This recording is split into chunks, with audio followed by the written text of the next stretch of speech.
Hi friends, welcome to Chittukuruvi Kitchen. Today சமையல்னு பார்க்கலாம். இன்னைக்கு நம்ம ஹெல்த்தியான ரெசிபி ஓவன் இல்லாம சுகர் சேர்த்தாம ஹெல்த்தியான ஒரு ராகி பிஸ்கட் தான் செய்ய போறோம். அது எப்படி செய்யலாம்னு பார்க்கலாம். அதுக்கு முன்னாடி Chittukuruvi Kitchen நீங்க Subscribe பண்ணாம பார்க்கறீங்க அப்படினா Subscribe பண்ணிருங்க.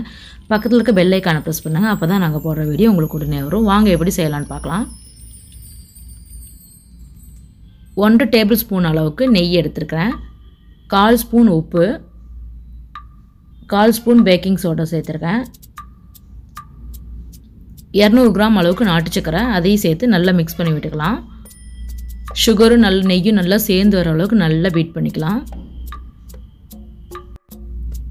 நல்லா கலக்கி விட்டோன்னே இதில் 1 கப் ராகி மாவு எடுத்தோம் அப்படின்னா 1/2 கப் அளவுக்கு கோதுமை மாவு சேர்த்துக்கணும். அதுதான் அளவு.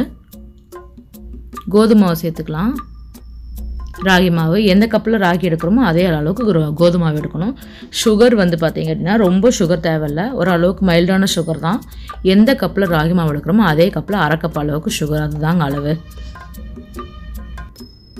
ஒரு 2 ட்ராப் அளவுக்கு வெனிலா எசன்ஸ் சேர்த்துருக்கேன். நீங்கள் வெனிலா எசன்ஸ் இல்லை அப்படின்னா ஏலக்காய் பவுடர் கூட சேர்த்துக்கலாம். 3ஐயும் சேர்த்து நல்லா பெசரி விட்டுக்கலாம்.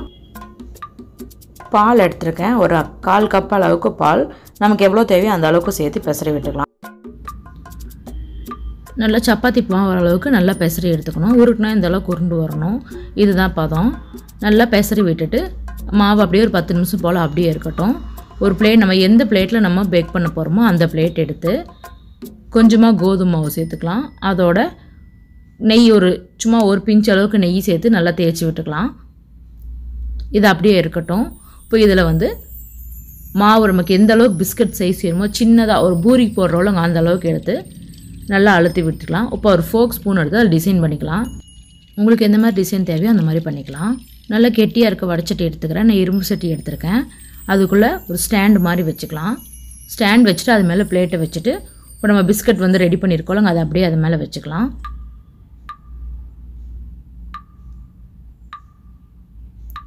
நம்ம மாவு பிசையும் போதே இது கொஞ்சம் ஹீட் பண்ணி வச்சுக்கணும். ப்ரீ ஹீட் பண்ணி வச்சுட்டு பண்ணோம் அப்படின்னா நமக்கு சீக்கிரம் ரெடி ஆகும். நான் ப்ரீ ஹீட் பண்ணி வச்சுருந்தனால ஒரு 20லேருந்து 30 நிமிஷம் விட்டால் போதும், பிஸ்கட் சூப்பராக ரெடி ஆயிரும்.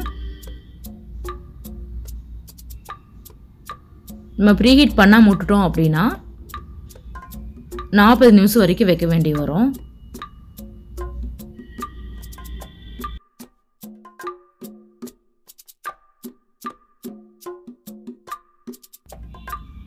பாருங்கள், அவ்வளோதாங்க. சூப்பராக ராகி பிஸ்கட் ரெடி ஆயிடுச்சு. ஓவனில் வச்சிங்க அப்படின்னா 120 டிகிரி 120 to 140க்குள்ளே வைக்கணும். 20 to 30 மினிட்ஸ் வைக்கணும். அடுப்பு பார்த்தீங்க மீடியம் ஃப்ளேம்லேயே இருக்கணும். ப்ரீ ஹீட் ஆன உடனே மீடியம் ஃப்ளேம்லேயே வச்சு குக் பண்ணாதான் பிஸ்கட் நமக்கு கரெக்டாக வரும். மீதி இருக்கிற எல்லா பிஸ்கட்டையும் நான் வச்சு எடுத்துக்கிட்டேன். அவ்வளோதான், நம்மளோட பிஸ்கட் சூப்பராக ரெடி ஆயிடுச்சு. ஒரு 10 நிமிஷம் போல் ஆற விட்டு எடுத்துக்கலாம். உடனே எடுத்தோம் அப்படின்னா பிஸ்கட் உடஞ்சிரும். கொஞ்சம் ஆற விட்டு எடுத்தோம் அப்படின்னா பிஸ்கட் ஈஸியாக நமக்கு வந்துடும்.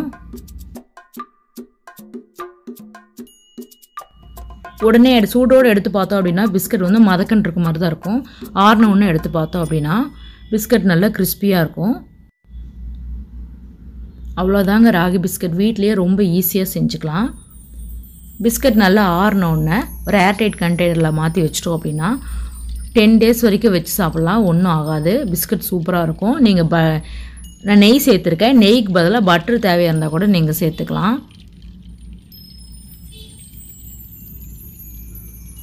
மைதா மாவு சேர்க்காமல் வீட்டிலே குட்டீஸ்க்கு நம்ம கையிலே செஞ்சு கொடுத்தோம் அப்படின்னா அது ஒரு திருப்தியாக இருக்கும். இந்த ஹெல்த்தியான ரெசிபியை நீங்களும் உங்கள் வீட்டில் ட்ரை பண்ணி பார்த்துட்டு உங்கள் ஃபீட்பேக்கை கமெண்ட்ஸில் டைப் பண்ணுங்கள். இந்த வீடியோ பிடிச்சிருந்தா லைக் பண்ணுங்கள், ஷேர் பண்ணுங்கள், கமெண்ட் பண்ணுங்கள், மறக்காமல் சப்ஸ்கிரைப் பண்ணுங்கள். பக்கத்தில் இருக்க பெல் ஐக்கானை ப்ரெஸ் பண்ணுங்கள். அப்போ தான் நாங்கள் போடுற வீடியோ உங்களுக்கு உடனே வரும். ஹெல்த்தியாக சாப்பிடுங்க, ஹெல்த்தியாக இருங்க. தேங்க்யூ.